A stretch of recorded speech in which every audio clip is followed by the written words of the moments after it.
Our top story this hour, cut off by Twitter, angry and isolated U.S. President Donald Trump is now facing a renewed drive by Democrats to remove him from office. After Donald Trump incited his supporters to storm the U.S. Capitol, U.S. House Democrats are now set to introduce Trump impeachment article on Monday next week. A copy of draft articles of the impeachment is circulating among members of the U.S. Congress, which has charged Trump with inciting violence against the government of the United States in a bid to overturn his loss to Biden. U.S. House Speaker Nancy Pelosi had instructed the House Rules Committee to move ahead with a motion for impeachment if Trump did not resign. Senate Republican leader Mitch McConnell has sent a memo to Republican senators detailing a possible timetable for this trial, and the Senate will hold its next work session on January 19th, and it will need the consent of all 100 senators to convene sooner.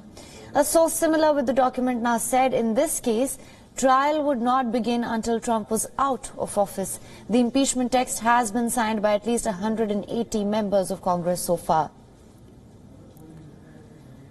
Democrats in Congress have also laid out plans for swift impeachment of Donald Trump. As a member of New York's congressional delegation has said, Democrats are ready to move on a second impeachment. Donald Trump must be removed from office immediately. He should be impeached,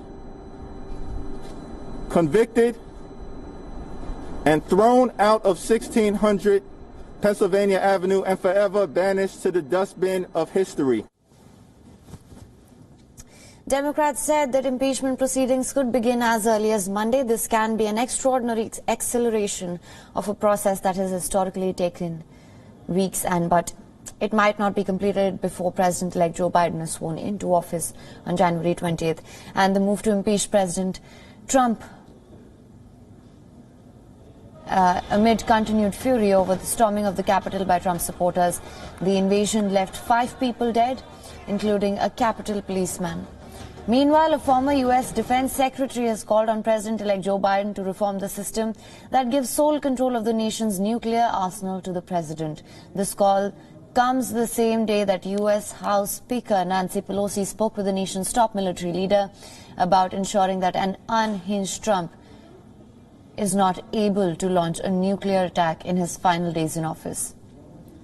And New York City Mayor Bill de Blasio also said that anyone that treasonous should not have his finger on the nuclear button. Donald Trump must go now. Now. Anyone who is that treasonous, anyone who has lost control of his mental abilities to that level as to start an insurrection against the United States should not have his finger on the nuclear button.